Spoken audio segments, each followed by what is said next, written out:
Alright, you're live. I'd like to start the meeting with pledge of allegiance.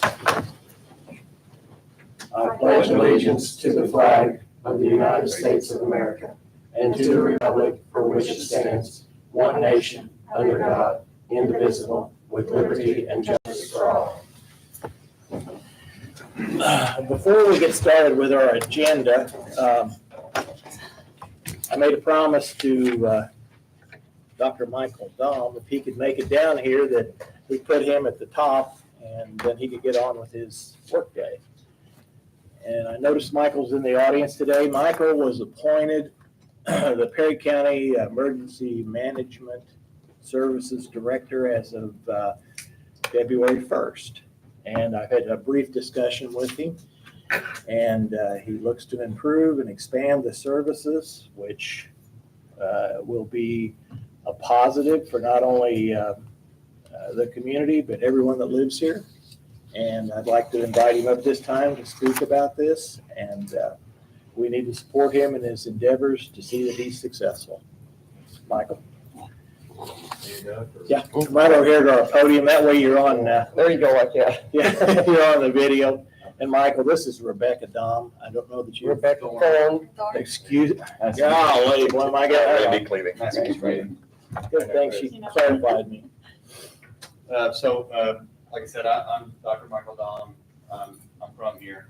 I grew up here. I'm the last of the Dahms, the last of the siblings. So my training, I'm an emergency medicine physician. I work at Deaconess, both at Midtown and Gateway. I'm the medical director for Spencer County, for Evansville Police Department and SWAT, for Deaconess Indiana EMS, and for Kaiser Aluminum. And I've been in Newburgh for 7 years now, and I've always wanted to contribute back to my own community here with Perry County, so I'm excited to have the opportunity to do such. I've only been doing this for 4 days now, but I can tell you the amount of hours that I have spent on this would probably shock you. I've identified some opportunities for improvement, both from an EMS standpoint and beyond, and I'm excited to start the process of getting to those opportunities of improvement, but it's going to take some support, and I would appreciate your support, and just know that I'm 100% transparent, and I was blessed with the gift of honesty, and I'm here to make improvements and changes that I see are needed, and I'm just here to make sure you guys know where I'm coming from. And I have all my nieces and nephews and all of my family live here, and I want to make it a source of pride and something that whenever you call 911, no one needs to know about how good your EMS service is until you're the one calling 911. So I'm here to make that a point of pride. And it's not a goal of mine, it's a promise. We will be a flagship EMS program, just like Spencer County is known right now as a flagship EMS program. Perry will be that. I just need your support and some patience, and we will be that. That's all I have to say. I would personally thank you, Michael, because you could have stayed at home, not taken on the task. Yeah. This will not make you a wealthy man by any means, and you're spending a lot of time on it. Yeah. And I, for one, as a resident here, and I think I speak for the commissioners and the public, welcome, and we truly appreciate you taking on this task. I'd like to say thank you, and it is very essential that we have state-of-the-art, updated EMS. And I think we'll get there. I'm just going to need a little bit of time and obviously support, and I will try to educate and let you know why we need certain things and why we're going to do certain things. So that's my job. I can provide you with my contact information if you all have questions for me, and I'd be happy to help. Thank you. I want to thank you also, and I can speak for the other two here, that I think all three of us we really believe EMS is probably the most important job we got to do in this county, is the safety of our residents. So you got my support 100%, whatever you need to do. So. Thank you. He's gonna be looking for money, don't kid yourself, and that's something we're gonna have to come up with. Yes. Nothing's free. But I mean, it's something that is, as he stated, we don't need it at all until you make that call. And that Exactly. call, we have to deliver, and I appreciate him coming back home, and I think he's gonna do an excellent job. First thing we've got here will be the adoption of the agenda. Is there any additions, corrections, modifications that we need to?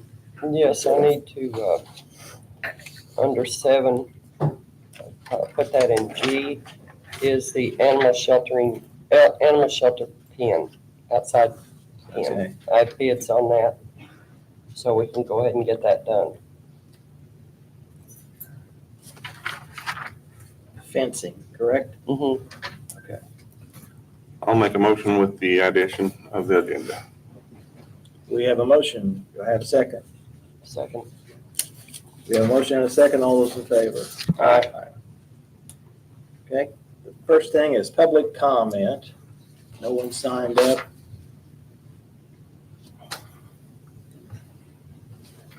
And I see Cindy's not here either, so. Yeah, she had sent me an email with requesting those items. And I advised her I'd put these under the public comments. She was requesting an update on all those 3 things. The first one she had down here, cell tower installation, and I think that may be Randy. You made comment about the Verizon tower, but I don't know if you have any additional I information. have not. I just talked to the landowner that they did lease some property down by Troy for a Verizon cell tower. So, basically, right now, that's not gonna help the AT&T, but it maybe will in the future. But at least the Verizon will have a little better coverage on the southern part of the county, at least towards the western part, so. And I am aware that T-Mobile is actually putting either a new one or replacing a repeater on top of one of Antro's water tanks out 37. So they're on the same platform, I believe, as AT&T, so it'll be helpful in that respect. And that's all I've actually heard also. So I don't know how that, when we had the lady came in, I don't know if she responded back yet or not. I tried to contact her. I've called her once, emailed her once, and texted her once of Pepper Mulhern, and I have not heard a word. And I don't know how else to get a hold of her. The other item on here is update on the ARP funds and what we're scheduling. We have a meeting scheduled, I believe it's for February 27th. Yep. At that time, I'm sure we'll carry out discussions on a path forward and what we need to consider. And then the third item she had down here is the long-term goals and plans and future of the CVB. And I think that maybe needs to be directed back to the CVB board. We appoint them, and I'm not sure what their goals and plans are, so I don't want to speak for them. Next item up is the Purdue Extension Annual Impact Report.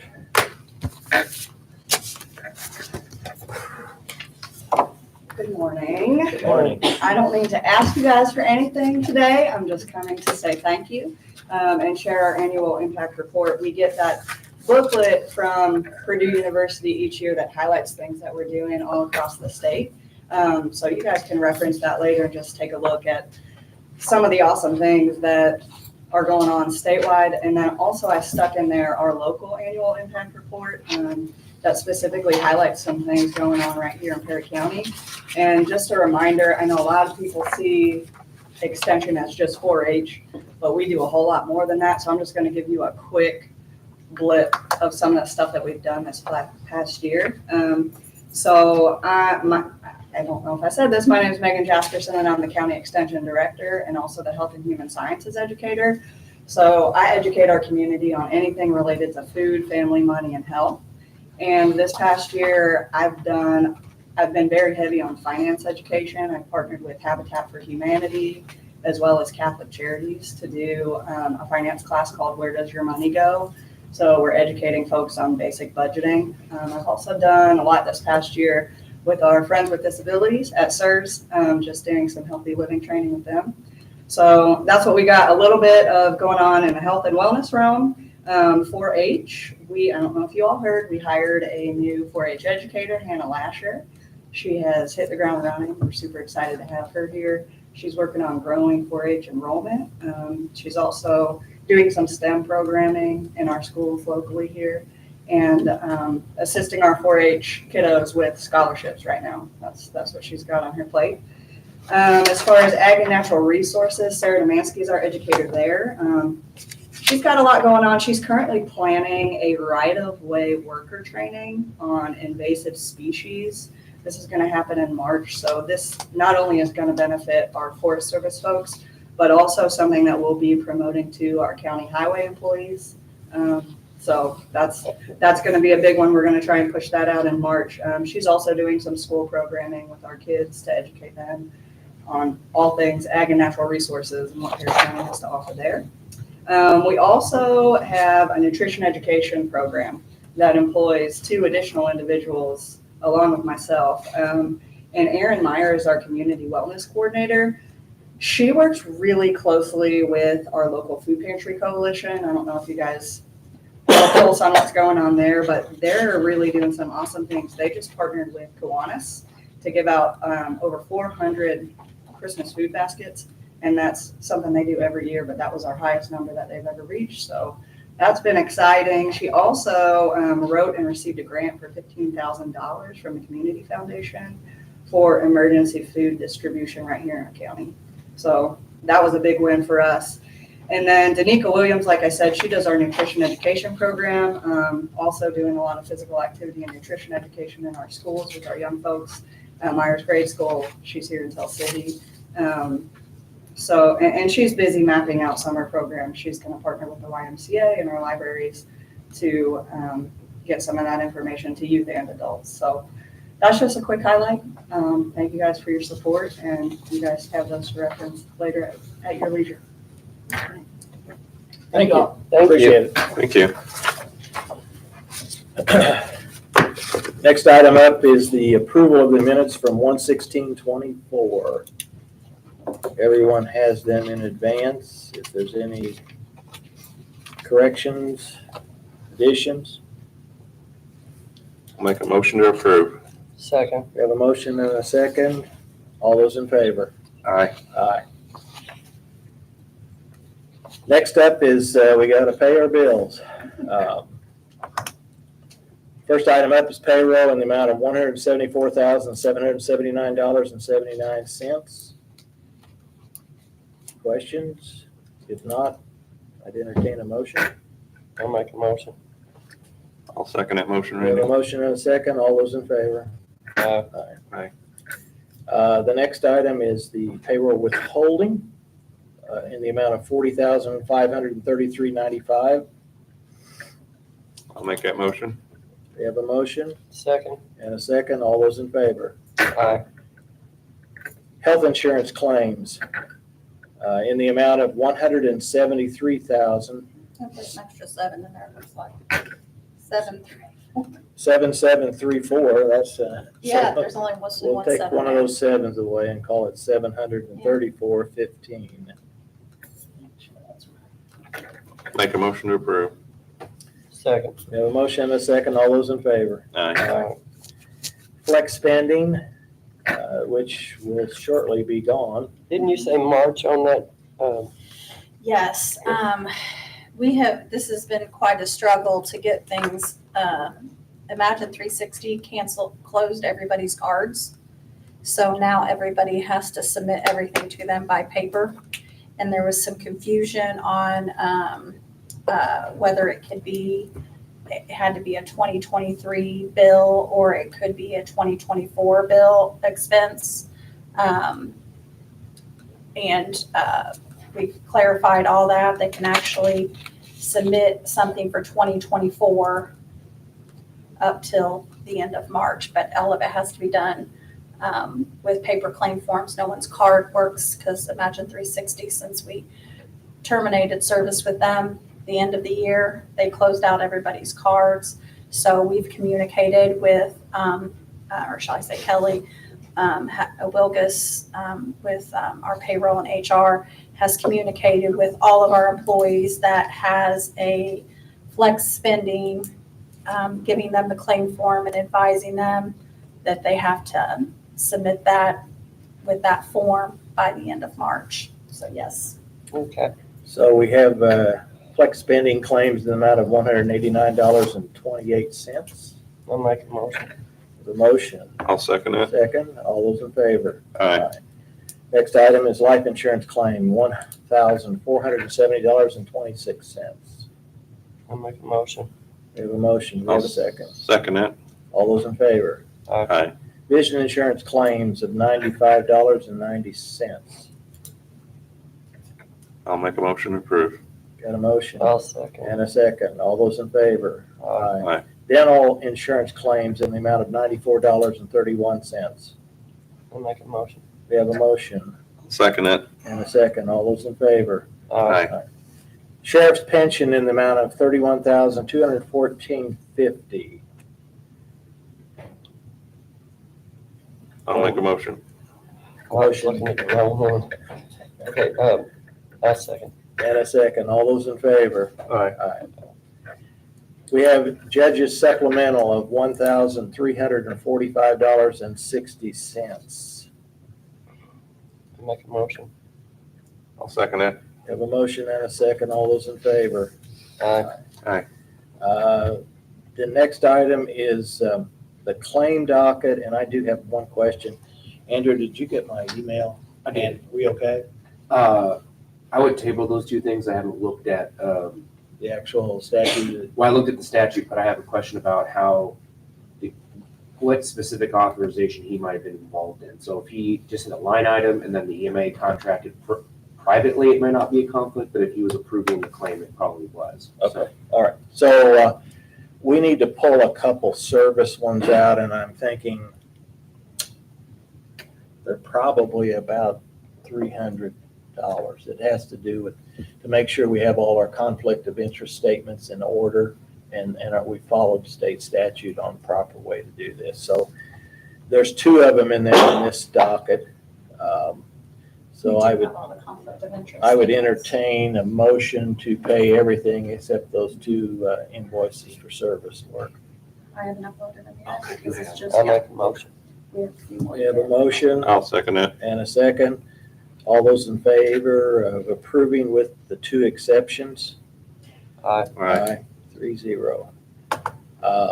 The next item up, and Andrew, we're probably going to get you involved in this because of switching over. We have a requirement to have a supervisor approve wages, whenever we do this. And the Veteran Service Administrator is here within the courthouse, as is the which other one, Chris? Planning and zoning. Planning and zoning. But the other issue that we have is the soil and water conservation kind of does their own thing out at the armory. So we just need someone that would sign off on those so that we are in compliance. I'm not exactly sure. Needs to be somebody that daily is in the building. Got any suggestions how we might handle that? This is the only thing, that one is the only one that because it's just kind of an independent entity and they sit out there and do their own thing and they have a board, but the board's not there daily. So how we might handle that, and we don't necessarily have to take action today. We just need to make sure we're properly handling that. I can take a look at it, but you're right, it should be somebody that's there daily. I don't know how other counties handle it or if they have. Well, the thing of it is they may be within the same building and that eliminates it. Yeah. This is kind of because we have two different Buildings, facilities yeah. and so, and then the other group that's in there has supervisors already there. So it's just that's the one that's really the outlier for Yeah, us. So- just to need to know the system. Currently, right now, our veteran services and planning and zoning, they route to the auditor's office to sign off on their claim vouchers. And their schedules are reported to the auditor's office. And there's, in a sense, we just need to have a check and balance with that, as there's no check and balance with the report there. And with our system, it's kind of forces you to have that, since we have a time and attendance software now. It kind of forces you to have a supervisor sign off. You typically can't have, you're signing off on your own time card.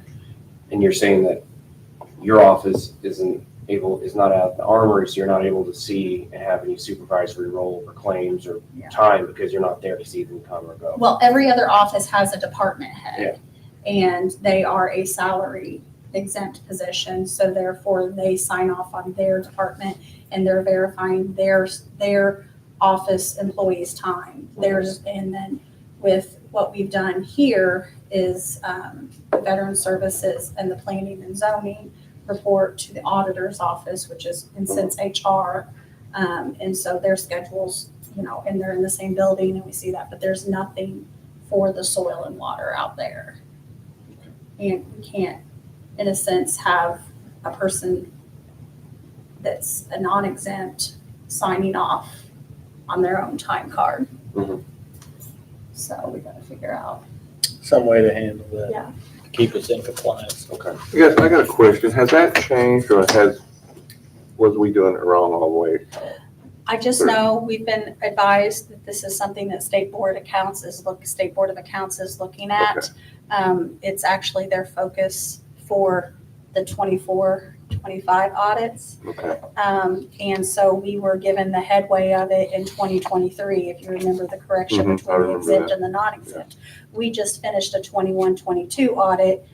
So like we said, we were trying to be proactive. We actually got the information from Lau that this is what they had heard from the State Board of Accounts to make sure all of these policies and protocols are in place. So we found that out in 2023. So we're working to put that in place. We had the same situation out at with the health I department. remember that, yes. And because there was no, we basically had Dr. Markram, they were using one of his stamps to sign off on theirs.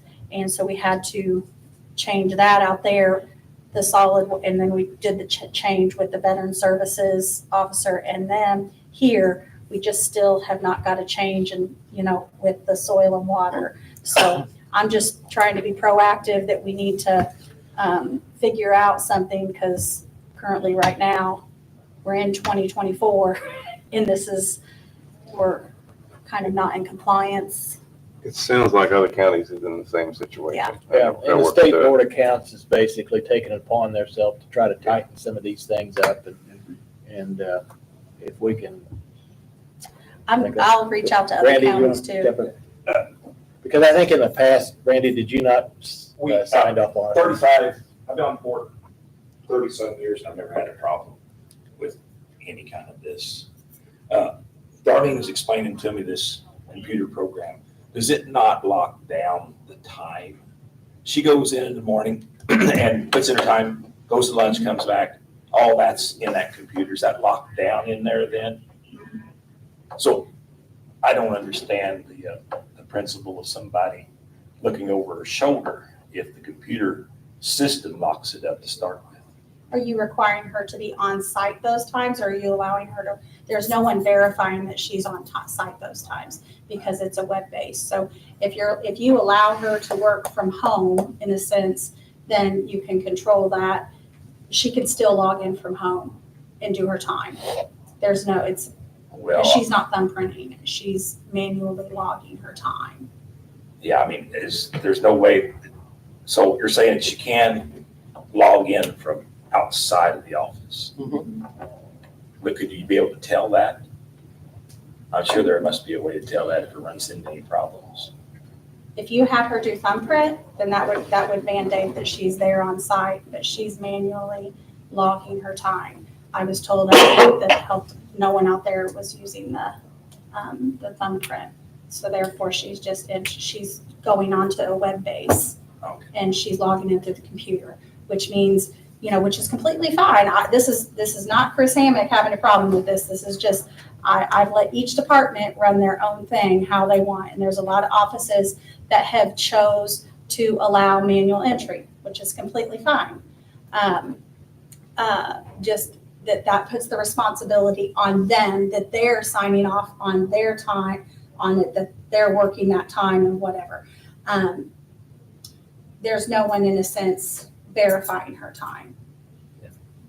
That's the only thing. And I'm just, the information that's been passed on to State Board of Accounts, to LAO, which is who we, use our payroll system through.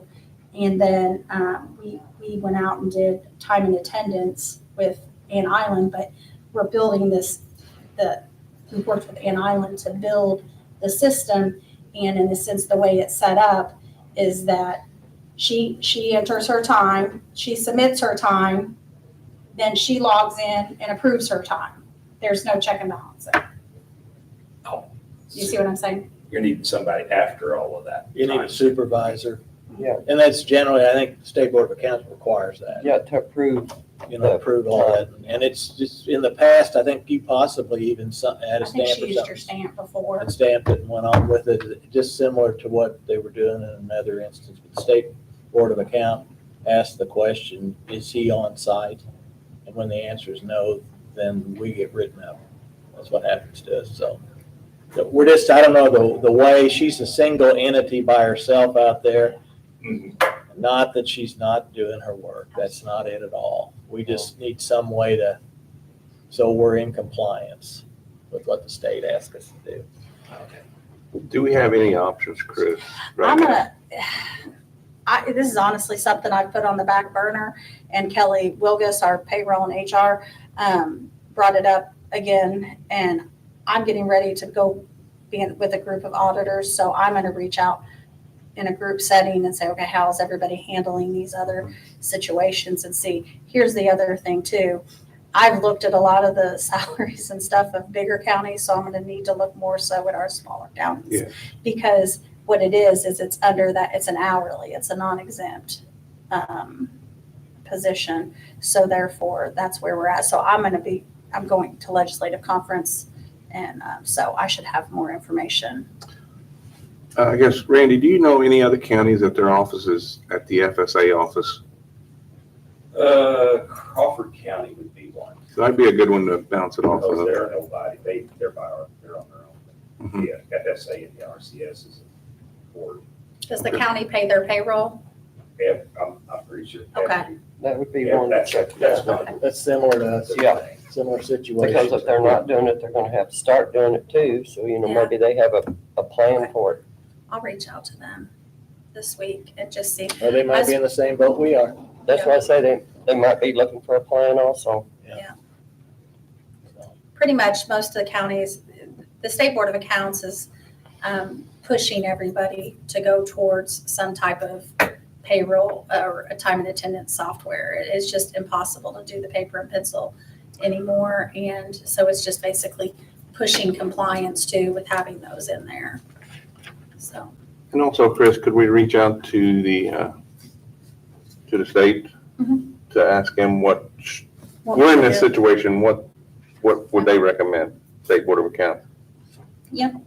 Because if they're dealing with this with other counties, they might have They might be actually better than Andrew doing the research, we could get it firsthand, And are there any department heads out there that, like Soil and Water could agree with, like, hey, you're there in the building, you're just roughly checking that they're there when they say they are, and that's all we would ask you to do for us to sign off.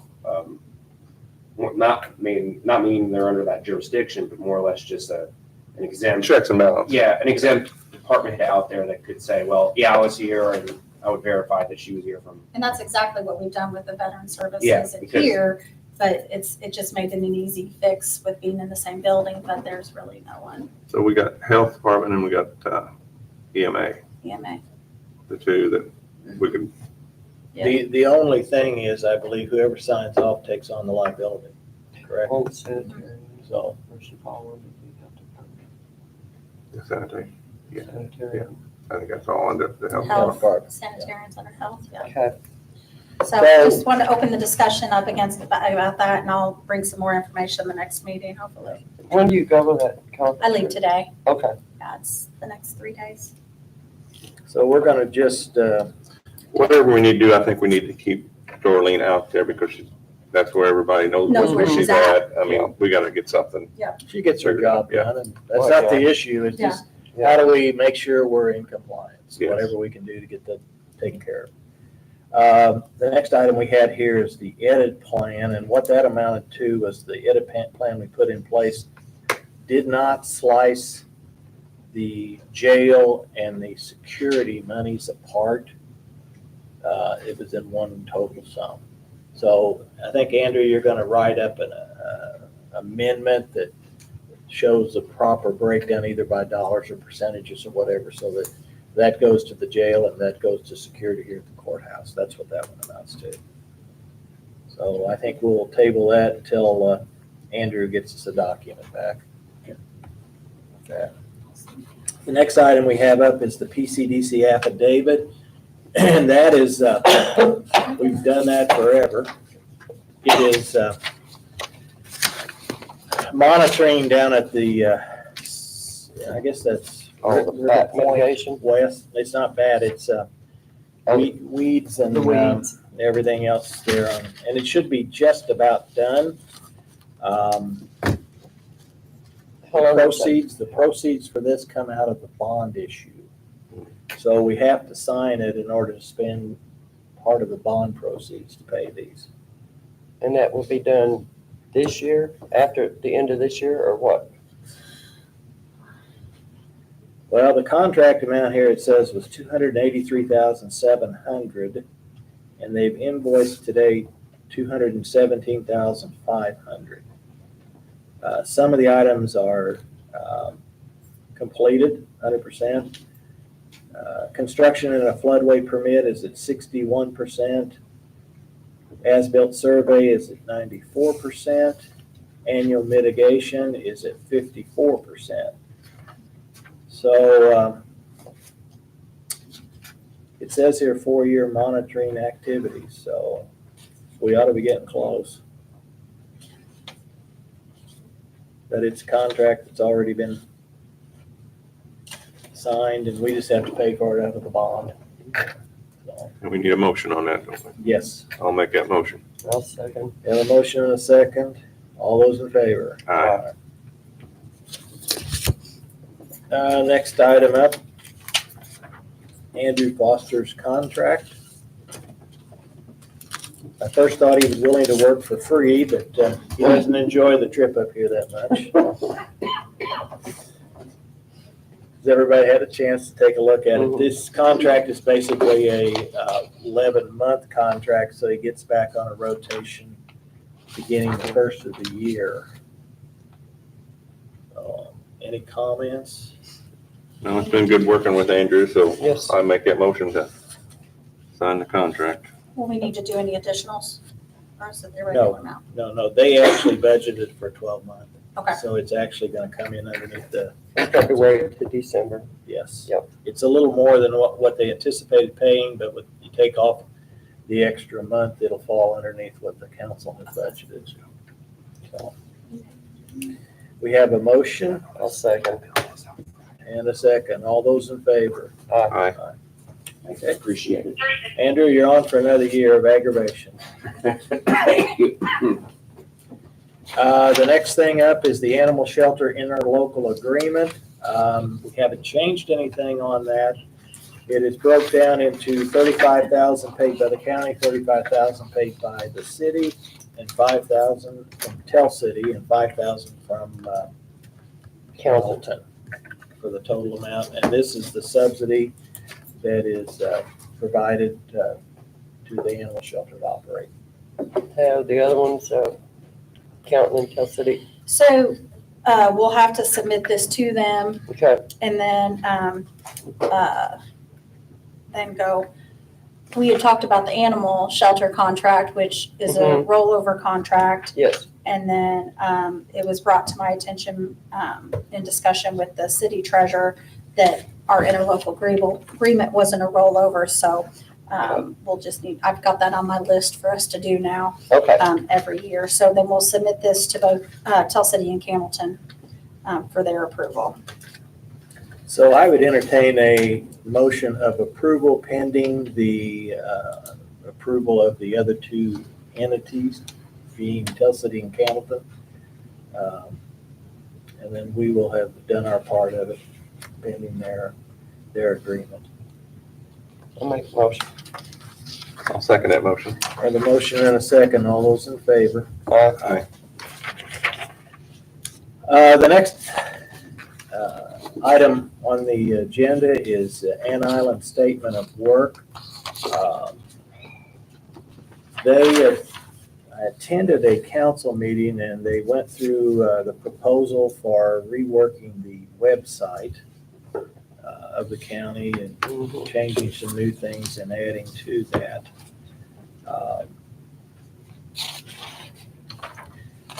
I think the council, I don't think they took action on it.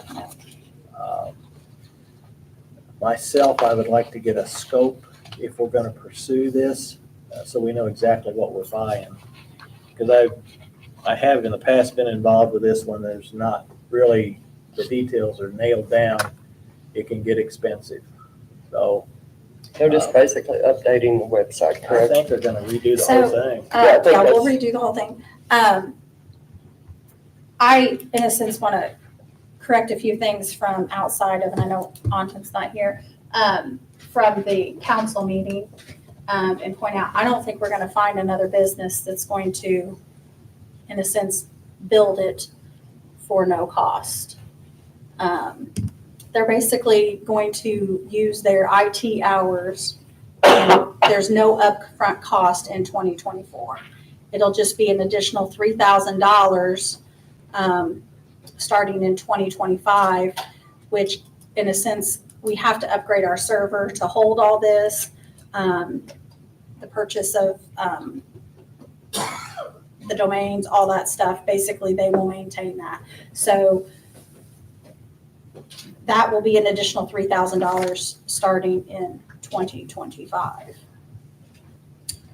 But Chris, you said it's not gonna be a cost, but my understanding is we pay them a certain volume of hours Correct. quarterly. No additional cost. And then what they're going to do is utilize those hours. I think they're $75 an hour.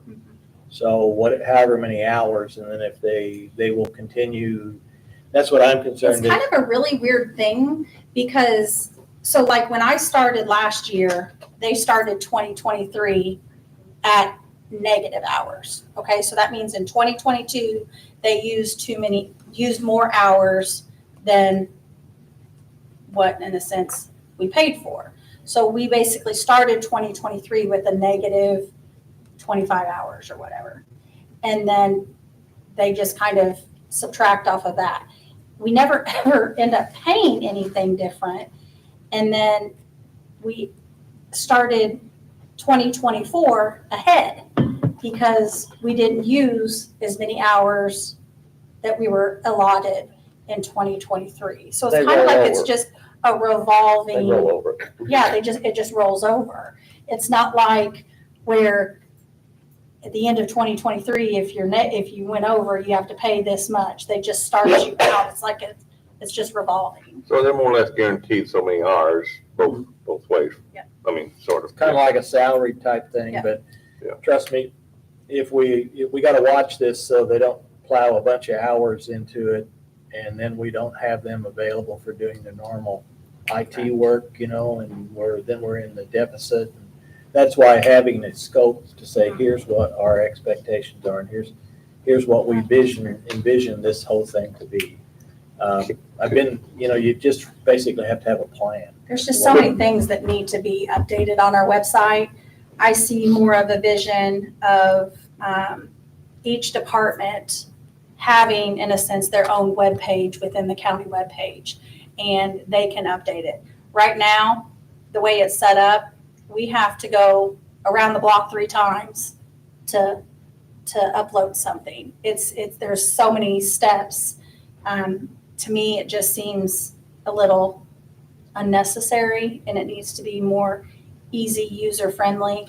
And therefore, I just think we need an easier navigating website for for the public and for our internal use also. And And with what you said, Chris, here's what I would suggest, is each one of the department heads, because they're all gonna be different. Right. Have them come down and list what they need and how they would like it to function. And so that we have like a page or a set of what they really need for each one, because that way, when it's finally given to whoever puts the website together, they clearly understand what the health department needs, what the clerk of the court needs, what the recorder needs. And then each one of them then basically has their website within a website. Then they can, because I really don't know exactly what Jane wants to put up there and how it's gonna streamline her organization. But I guarantee you Jane knows. So get her involved with what. well, and that's why I wanted the permission to move forward before we do all this. That's why I went to the council first, because like Anjan has talked, and we are super lucky to have someone like that that's willing to work so focused with each person. His plan was to go and work with each office to basically, in a sense, develop their page, do their stuff. Yeah, that's what But I would like to see each one of them come with theirs, and then we can share it, and then we can talk hours. Okay. Because this way we don't come in here open-ended, it's like, we get started, then where do we stop? And, we just want to make sure Yeah. we're comfortable with where we're going. And Randy, if we do it, kind of like we get the report at the end of the year, if they've used more hours or less hours, could we get that quarterly? Then we can watch it throughout the year. I get it monthly. You get it monthly? Mhm. And that can be passed to the commissioner. So if we're starting to go over, Let me rephrase that. I get it quarterly by month. okay, I'll rephrase that. so He sent it you're already getting quarterly, that, yeah. okay. It break down by month, and it's literally explicit So, what, so you can really see if we're really getting behind. See, part of it is if we get in there, it's just like whenever we have some of these attacks on the emails and things, Mhm. then they straighten the things back out and do that. And so what we don't want to do is spend all of our Time. money up front doing a website, and then all of a sudden they're behind, and then all of a sudden we start getting a lot more work that they have to clean up and address, and next thing you know, we kind of put ourselves behind a rock. Yeah, the unknown could catch us. Has Yes. he given It's any, just- has he given any estimate about maybe what this might cost, or does he even know? I'm not gonna lie, what I had understood from Anjan, and my apologies, I guess I didn't individually invite him here. The way I understood was they were gonna do all this setup for us and then go. So I'll have to get some clarification from him, but Yeah, there's in my just, meetings with him, they were going to set all this up yeah. for us. But I don't know that, did he ever share with you how many hours? But I mean, that's gonna be difficult for him. If he doesn't understand what each department requires, Yeah, he can't legitimately give you an hour total, because he's No. gonna have to look at it too yeah, and it's, say, it's too open-ended right now. He was willing, the way he said is he wanted to go meet with each person, each Mhm. office, and see what they wanted Yeah. and basically Yeah, get a plan together. yeah. Right, so. well, that's the best thing to do. Is get a I plan just, together. here's my whole thing. I hate for them to do so much work in setting that up, and then we turn around and not do it. They've been so good to us. That's why I said I want to get the permission and the support to update our website, because it's needed.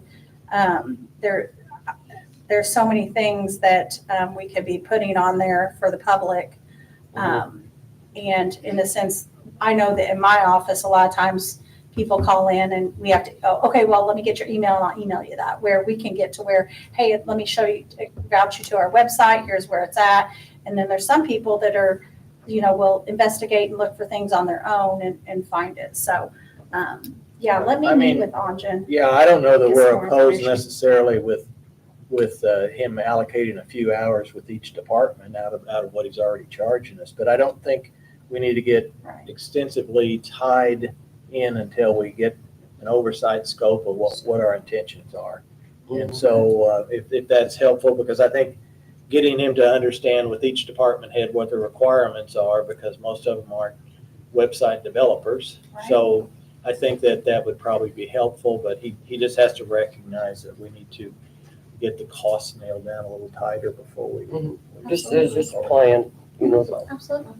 So hopefully I'll have that for both the end of the month meeting for you guys and the council. Next item we have up is the Perry County Memorial Hospital requesting to encumber funds. So, Do you want me to inform you on that? yes, because I am completely clueless on what we're talking about. Okay, so here we are again. I received an invoice, which I sent to you guys. Last week in my office arrived an invoice from October for Furno for some supplies that were ordered for the Perry County EMS in the amount of $8,846.40. Okay. Along with it was a claim form, and it was signed by Corey Philly. So no one in my office actually even knows how this got to my office. It just, Kimberly Lasher was on vacation the week before last, and her desk was completely cleaned off. And when she came back, of course, she had stacks of papers that people had dropped off, and this was one of them. And no one in the office actually knows how it got here. In talking with the hospital, we think an EMS tech dropped it off, but we don't recall. Anyway, I spoke with Corey. Corey advised me that he no longer is over the EMS, but these were for supplies that they purchased in 2023 out of the $35,000 that was allotted for ambulance equipment. These are for stair chairs, correct? I think Yes. there's several Yes. things on there, U-bar stuff, yes, okay. The issue we run into, again, is it is February of 2024. And this is a little bit different because it comes out of your all's budget, but these private entities that you guys allot money for. And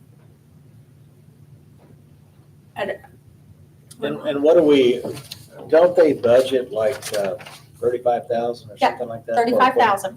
And what's the balance in that account? I mean, did Okay. we roll some over Yeah. for 23? No, we did not recall. I received a request to roll over the 50,000 from ambulance lease. Correct. Okay, so here's where I'm running into where I see issues with this. We allotted them $35,000.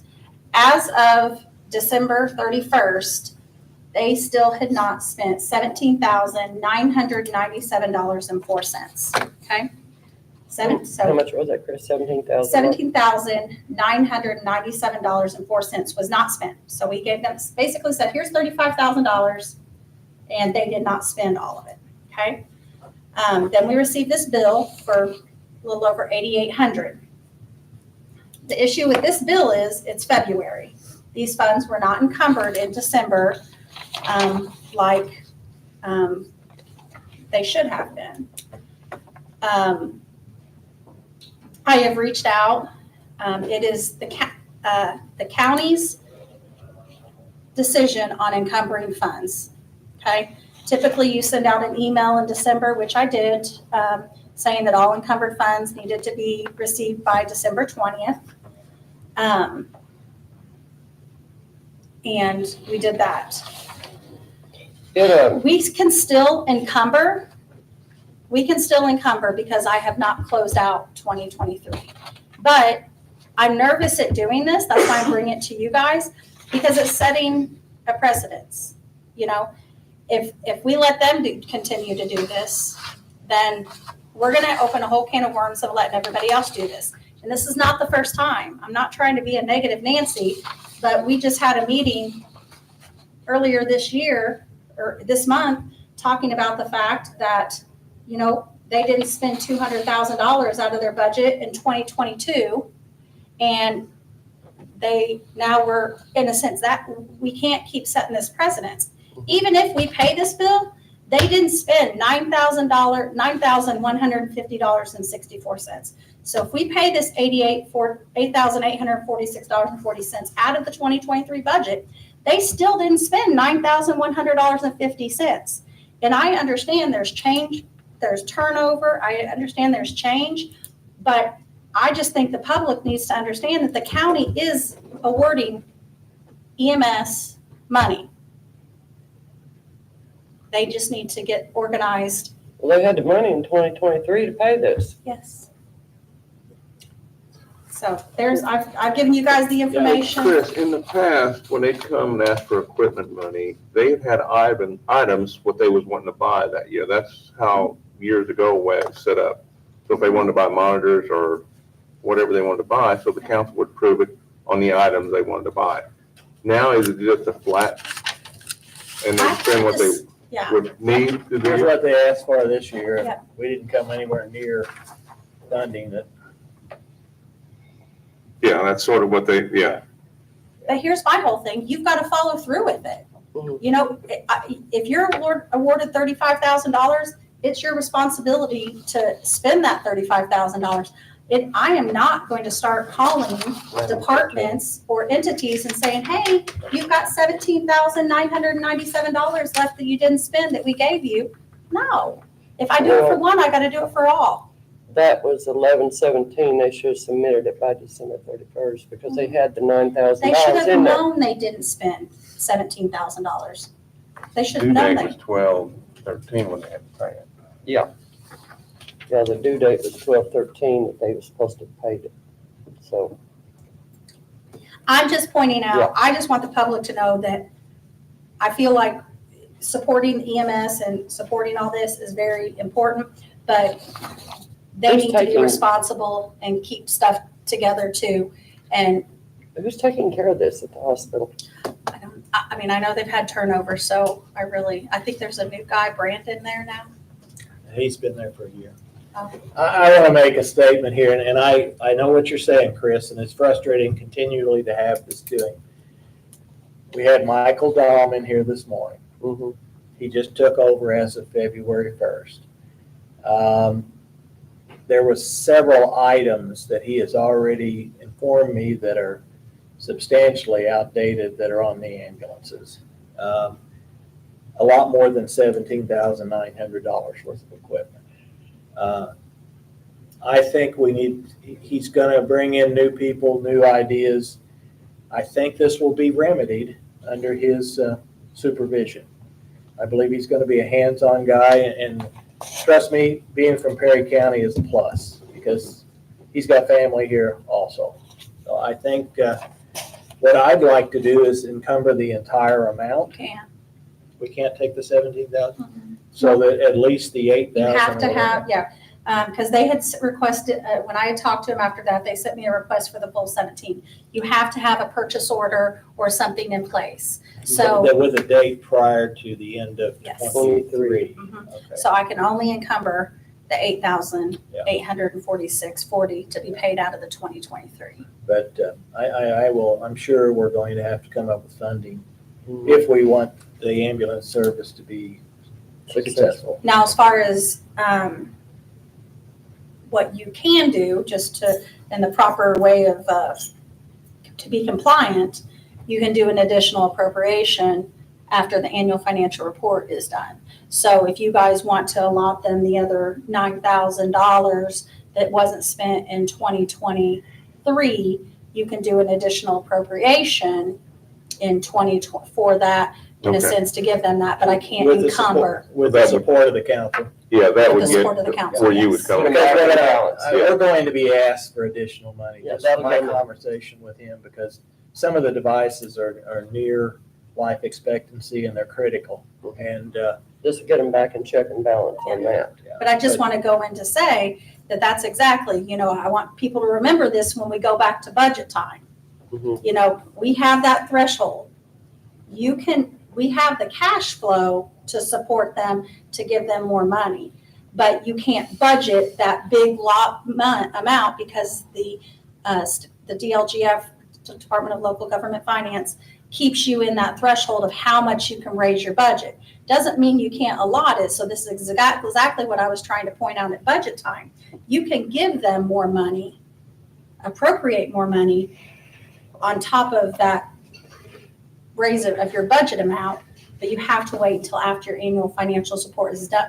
Annual financial report is done, so the Department of Local Government Finance sees that you have the cash balance to support that. Okay, so my question is, Chris, and I suspect you have this, Mhm. you have the emails of all your department heads, with the exception of whoever the responsible party is at the hospital. Mhm. And you probably send a email out suggesting that if there's any encumbrances, they need to be included so that you get them in the current fiscal year.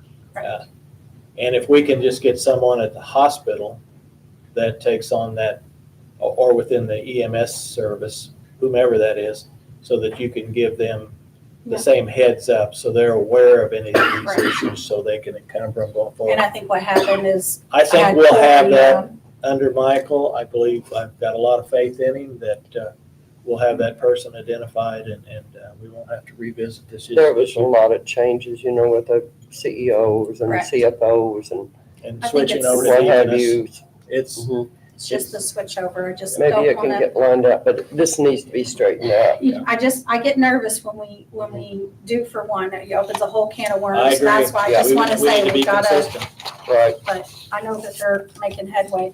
But this is your guys' budget, so you guys have to, basically, do you want to request the council to encumber this 884640? And the only reason we can still do this is because I have not finished the annual financial report.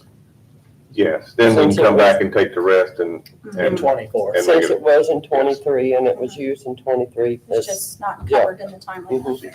So if we're in agreement, I'd entertain a motion to encumber those 8,000, whatever the fund number was, 884640. 884640, to encumber that, to pay that actual bill. I'll make that motion, Randy. I'll second. We have a motion, a second, all those in favor? Aye. The next thing that I've got on here is, and I sent it out, this is back, this has been ongoing for some time, but the judicial side of the courthouse is looking to eliminate some of their doors and some of their passages and a camera system to secure their side of the building a little bit better than what it currently is. It's put together. I sent it out to everybody. The only thing we need to do is okay the fact to send it out for bids. We need to determine when we want to post it and when we want to receive bids. And then we can move forward. It's got a few options in there, which we'll look at once the bids come in, to see if there's something else we might want to do. Well, it ain't gonna hurt to look. We can look at So it. I think, I don't remember the exact number, but the judge came in and asked for funding through the ARP. That's where the funds are at. Mhm. And we just need to go through the process of bidding it. And then the ARP funds will be used to pay at least her portion of the needed renovations. Will this fall under courthouse security, correct?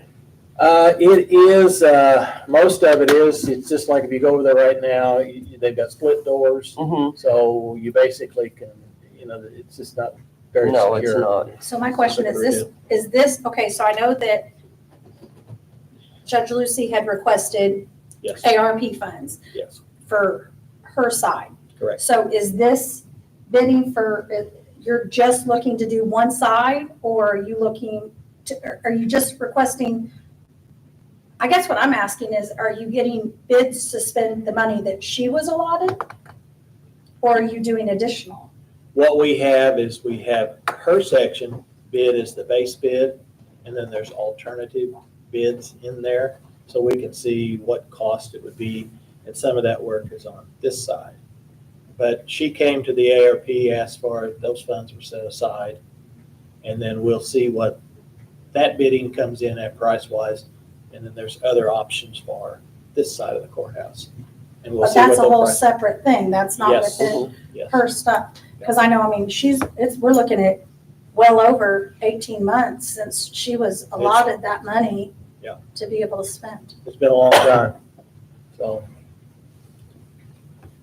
We just need to determine if we're okay with it. We'll submit it for bids, and then what day we want to open them. After we look at them. We'll have to, we can, it gives us 2 weeks if we posted them today by our next meeting, or do we want to push it off and give them a month? It's whatever you guys. Do you have the specs 2 weeks. already? Oh, it's Pretty quick they're all to get done. something like that. Our first meeting in March is on the 4th, so it'd be a month from now. I think that sounds better because it's, 2 weeks is awful quick to try to get this out, but I mean, you know, it's, So you want to open them at the March meeting? Randy? I'm fine with that. So we'll stick the dates in there in the document. And we can put them up to bid Mm-hmm. as soon as the dates get plugged in. What's your bidding? I mean, what, for advertisement, what are your requirements? What do you want done? We'll put it in the paper and we'll put it uploaded on there. I don't know that, we're gonna have plenty of time. We usually are 10 days notice before we tear Are you them up. gonna be able to get? Same as what the highway department would do. That's what the normal. Have you already,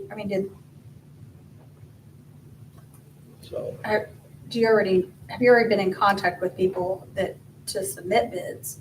Because as far as what information they need to, I think everything's complete. So it's just a matter of them reviewing the documents and providing the pricing. get what I'm saying? I mean, is there a plan so that they know what? Yeah, that's what I'm saying. Yes. I mean, And there's Do they know what they're gonna have specifications to do their specs? on the doors and Yeah. that. It's on there. So we'll submit that, and we'll tear them open on the 4th. That is a Monday, so what we probably need to do is have, the last day we'll accept bids would be the 1st. That's a Friday 4 p.m. at 4 p.m.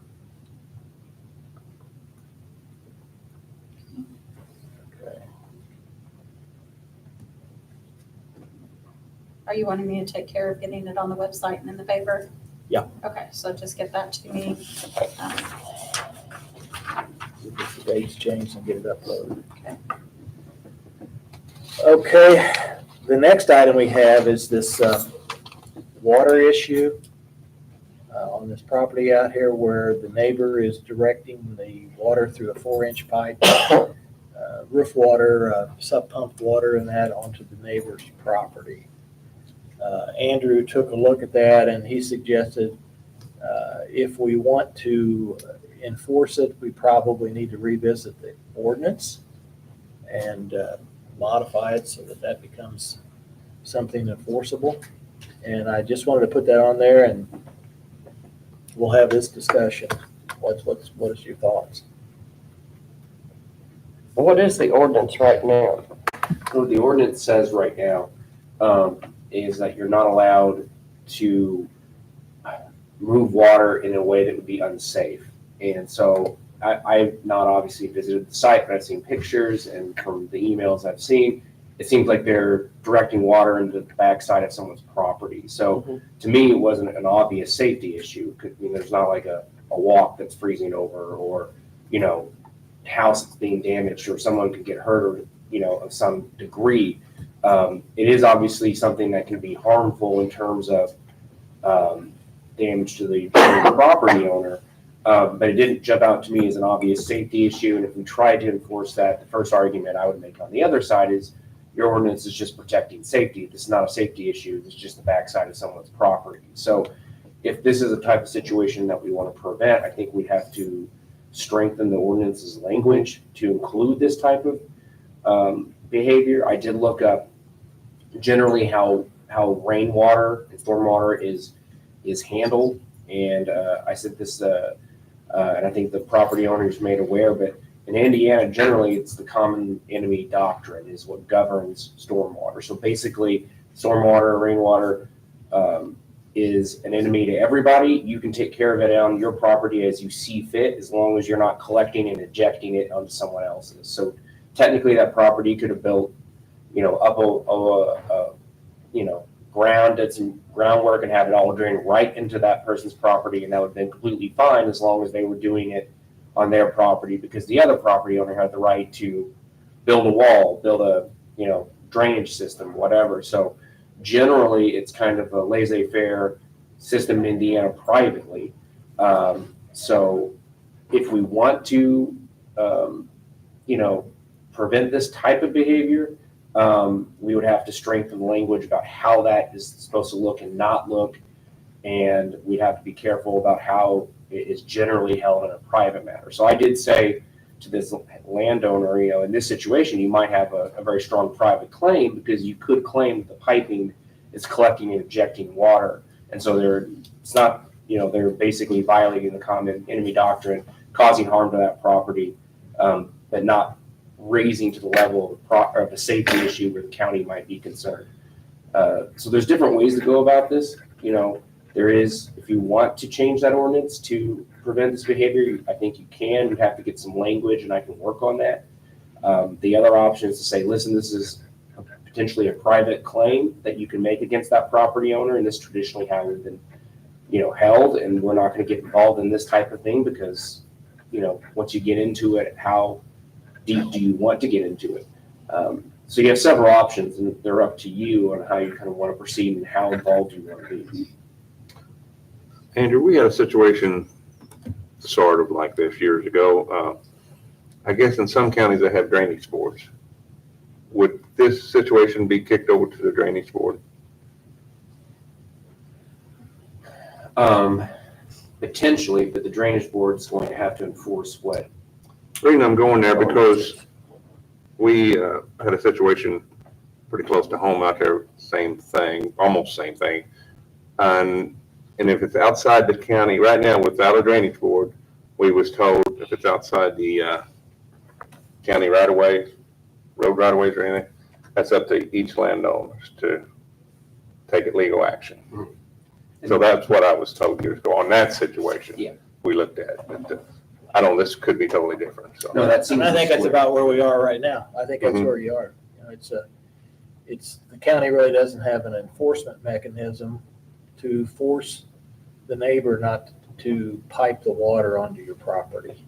I think their concern is what it's doing to the house and that, because it's making it continuously wet. Mhm. I think the piping's hooked into a sump pump, so it's not as though it's only occurs when it rains, because it continues to pump Yes. as the basement gets water in it too. So it's, It concerns me too that, at one point, that's gonna cause erosion on the neighboring landowner. And then where's his property value gonna go? Down. And that just, because someone decides they don't want water in their yard, I'll just put a big pipe up and send it over to my neighbor's yard. I don't agree with that. And I mean, that was a pretty extensive type.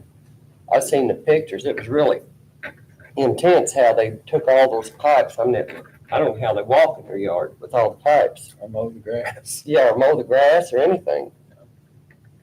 It was just, it's not right. I mean, I don't know if there's conflict between these neighbors or what have you, but right's right and wrong is wrong. If the water just followed the terrain is one thing, Mm-hmm. but when it hits a pipe directed,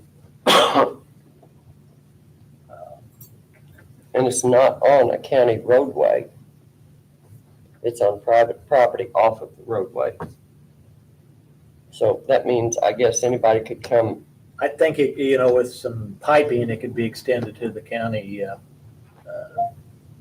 road, the ditches and that. It just would take additional piping to take it Yeah. down there. I mean, they probably already got it with all the piping out there. All they just got to do is trench.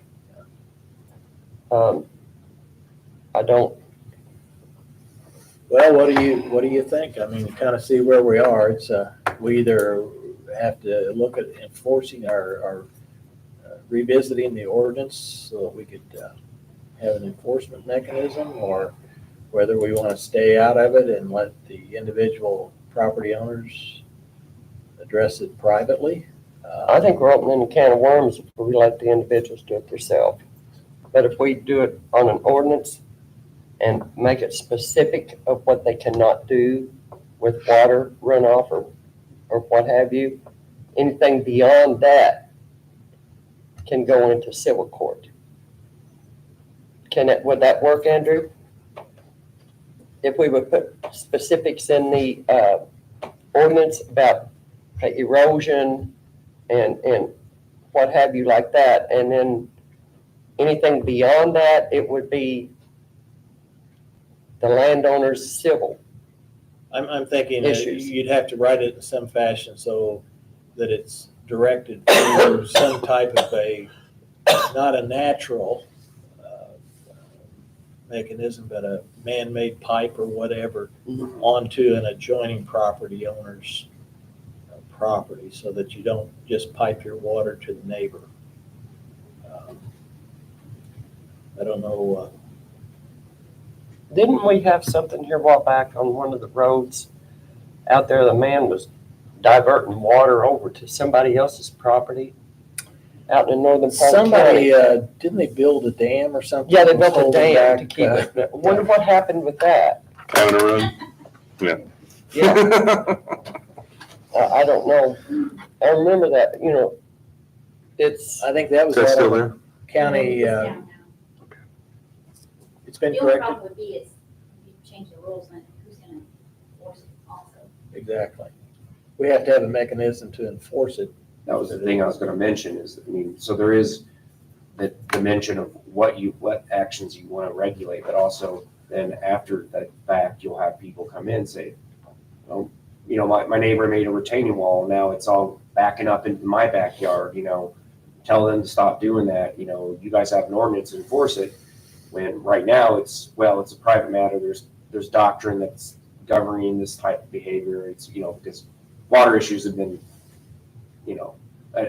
fundamental to Indiana since the beginning. So this has been an issue that's been well regulated or well litigated. So it would be something that could be brought forward. But I would we'd have to really sit down and look at the language. Because even when you say just man-made things, like I said, if you make a retaining wall in the back of your yard, is that the stuff and it starts backing up into the other person's yard? I think under the common law, that would probably be okay because it's common enemy. You've protected your property, they're allowed to protect their property, and everybody, are you really, because we'd have to be careful about any man-made object or any man-made mechanism for stopping water, because then it gets, even more complicated as you go forward, I think. But, potentially if you just want to regulate piping, that could be something, but Well, in a situation like this, piping, they could work with the neighbor, put it underground to get it where it needs to go, To to the a ditch or ditches. something. Good neighbors don't have this issue. No. They just don't, I go back to that case we looked at before. If we make some type of ordinance outside our right of way, I don't know how you really police that. I think there's people out here looks for the county to save them money. They don't want to get their attorney, get involved. They think the county needs to do this. If you don't have a drainage board, and I don't even know if that would be the right thing, and I don't want to go there, but I don't think it's a good thing to get involved in landowners' disputes. And this could be it and could not be. But I've seen enough situations over the last 10 years that they reach out to the county to fix their problems. And it's really their problems. So I hate to be harsh on that, but where do you start and where do you stop when you go down this road? that's the issue, especially when they start to grade their property in a certain fashion. And how do you police that? Yeah. With what authority do you police it with? I think the more of it person would comes fall in back with a on the complaint. planning and zoning administrator. So they would have to, because that's what you're effectively going under, is that under things zoned in this certain way, it can add this certain type of water property issue. And then So that person, in addition to what they're doing right now, was gonna probably have, if, I don't know how regular this happens, but I imagine it happens fairly regularly because water affects every property out there. And Do you get into IDM? Do you get into Corps of Engineers? I mean, where do you stop, when you're dealing with water and Is how there- big the ditch is and Is there any whatever? zoning regulations or on the building? Just And all setbacks that- and that, but I don't think there's any water directional. Now, in larger cities, this is a big deal. And how they control their, Oh, yeah, they have training ponds and stuff yes, like that, exactly. yeah. I mean, a lot of parking lots anymore have reservoirs underneath them to capture this water and slowly release it. But So out there's ditches. that again, that's what they do in the big cities. We're not a big city. And the cost associated with that for both property owner and the county or city is substantial. So you did send them a letter. well, I sent email to Randy and I That's think the he email I forwarded. sent over to you. Okay. This is, Yeah. same thing, he said, there's the areas we're in, and I said, well, we'll discuss this the next meeting and maybe come to a consensus as to what we want to do. What are your suggestions, Andrew? Well, it comes down to, like, I think where you guys are circling, it comes down to a philosophical issue. I mean, if you want to stop this type of behavior, then you can pass an ordinance that would have to work on the language of what specific type of behavior you want to stop, and then to what degree you want to enforce it. So I don't mind doing that, and it might be, prudent to go talk to somebody with construction or engineering background that could help us fine tune that language, because you'd have, like I said, you can't just say non-man-made, because there's man-made situations that I think would probably be okay, or something that you want to encourage. And it can't be natural, because then you could, build up your ground and go straight down. So philosophically, if you want to do that, you can. We would just need to make sure that we're concrete on the language, so we know what behavior we want to stop and what behavior we want to allow, which is something I can't tell you, and I probably don't have the expertise in terms of the technical knowledge of what would be okay or not okay. Versus, like you said, being harsh, or not necessarily harsh, but just saying there are remedies. You don't have to come to us to fix the problem. We have a court system for a reason. If there's a problem, you can bring them into court and say you violated, this doctrine. You need to fix it, or pay me money for the damages that have been caused. So, I guess suggestion-wise, it's up to you philosophically about how you want to address problems like this that will come up. And I'm happy to do either, or I can send a letter to this person and just say, this is what I think is going on. Here's your remedies. You might go to court or try to file something, or otherwise, here, we're working on this problem. We're trying to get some ordinance language, and we'll get back to you as soon as we have some kind of specificity about what we want to prohibit. What this reminds me of is when we see, and I see it all the time, that people start putting up stop signs. You're trying to stop that person that's speeding as they go down the road. But 99% of the people aren't speeding, but they have to stop at this road, this road, this road, this road. And we're doing something where maybe the solution is a police officer to write some tickets and leave the stop signs alone, slow it down. And if we do go down that path and start trying to regulate this, where's our starting point, where's our stopping point, and where's our mechanism to enforce it? That's the, if I was the family that's getting the water dumped on them, I'd be unhappy also. I just, Mhm. but Can we table this till the next meeting so we can Sure. think about this? sure, I'm fine with that. Because I don't think there's Maybe we could call around to some other counties and see what how they If address they a have- situation like this. these problems, or if they have an ordinance, or how that works. We can reach it. Next thing we have up on the agenda is the animal shelter fencing. Yes, we have been working for about 4 months now, trying to get a contractor to come look and give me some estimates, and I've contacted 3 3 showed up, 1 never got back with me. And the one that the one that I said showed up, never got back with me with an estimate, but I do have 2 estimates here. This is a outside pin. It's very large. I'm trying to see what I've got prints here of it. It's a kennel, it's a big kennel is what it is, pin. So the dogs can run when they don't have enough volunteers to walk. And it gets them out of their kennels. And there is a pen in the back of the shelter on the back side, but it's illegal because there's a door coming out of the building right into that pen and there's no gates. So that cannot be used. And it's small anyway. So this here, it's 23 by 36, I believe.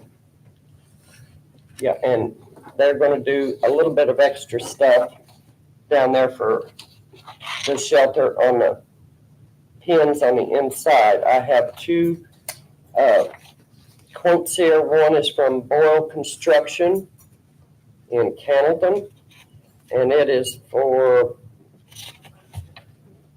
$4,002.73. And this will be a chain link with 2 gates, all the fencing, post, concrete, and what have you to build it. It's going to be 6 feet high. And the quote that we got from Superior Fencing, it is basically the same size and everything, is $5,774.18. So this will come out of the restricted fund on the building fund of the shelter. So the money is there. And I know they've talked about this for some time, Mhm. providing basically a dog run area. Yes, So that some of these animals can be let out yes. rather than being encaged Mhm. continuously, get out on a day like today and actually get some exercise. Right, And it makes them better animals when it They're comes happier. time to yes. get them adopted also. Mhm.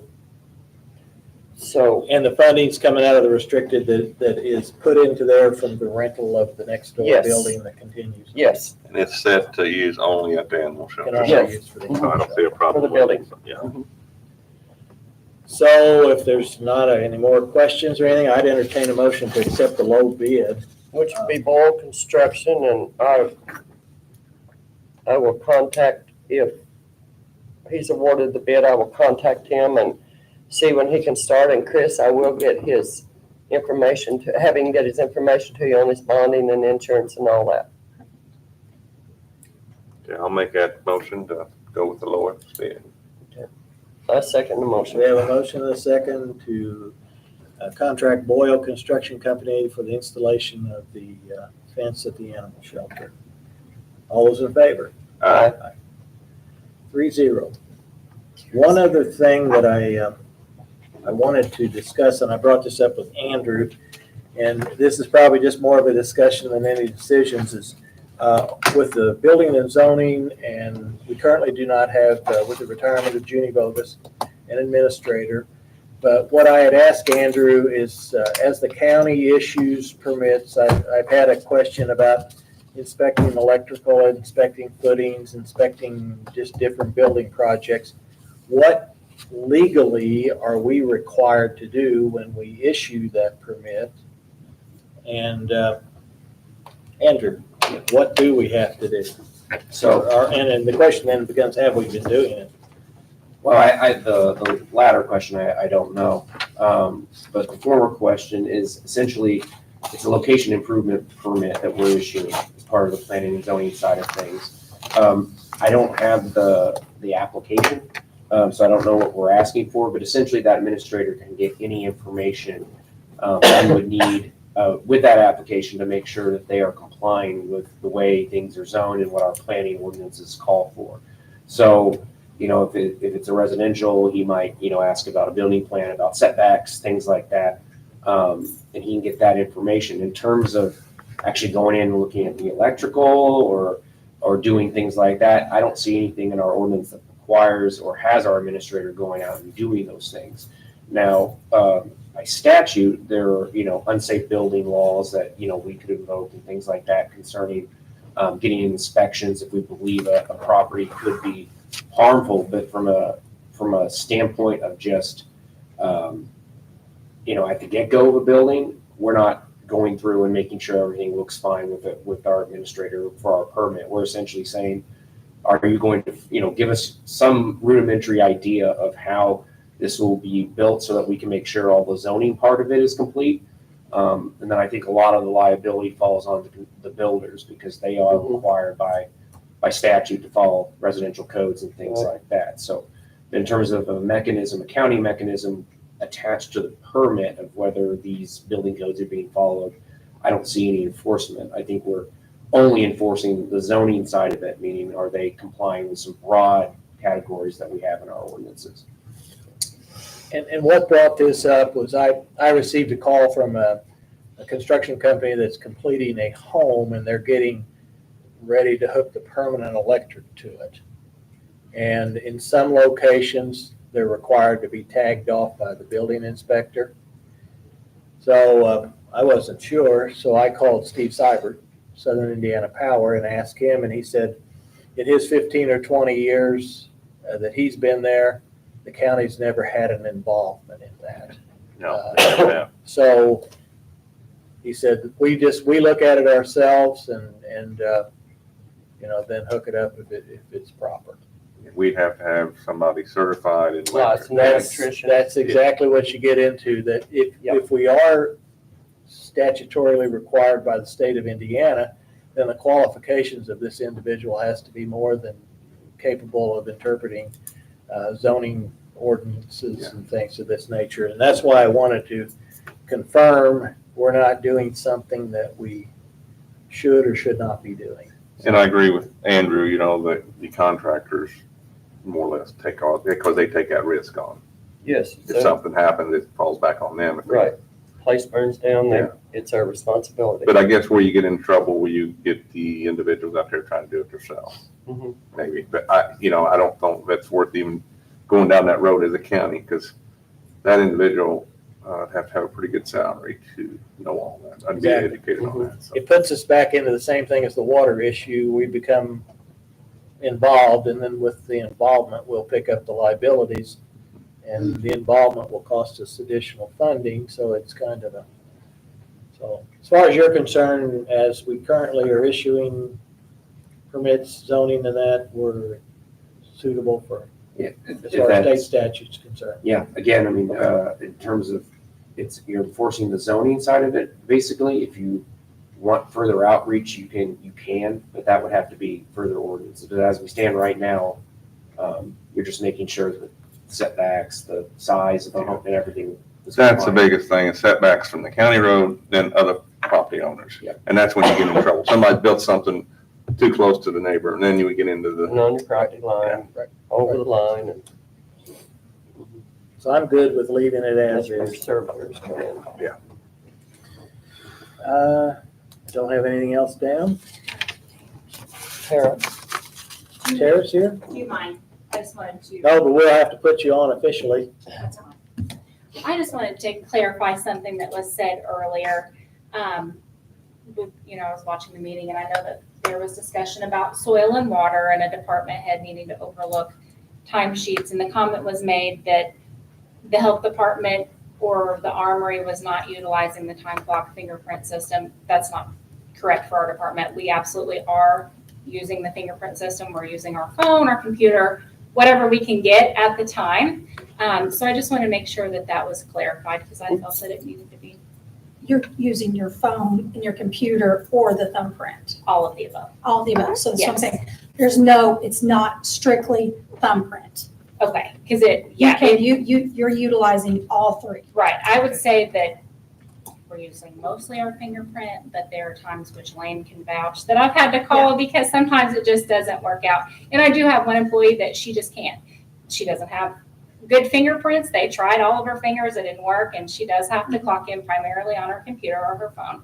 So I just wanted to clarify that, because I know you guys are gonna be discussing, what to do with soil and water, and you're right. I think you said it, Randy. It's a lot of responsibility for department heads, and I know that you and I had talked about, the letter allowing employees to put their own time in, and I did not send that over. But it is a lot of responsibility, so I want to clarify it. Well, but at the same, that's the reason they have the other options. You're well aware of it, because if you're out somewhere Sure, and you don't have the ability to scan your finger, that's what, because You we, have to be we able do to have clock in, trainings and and that- stuff. because we don't want to impede anybody from carrying out their responsibilities. It's So, good that there are options. Yes, there are. Thank you, guys. Thanks. With that said, I'd entertain a motion to adjourn. I'll make a motion. I'll second that We motion. have a motion and a second. All those in favor? Aye. Meeting's over. Thank you.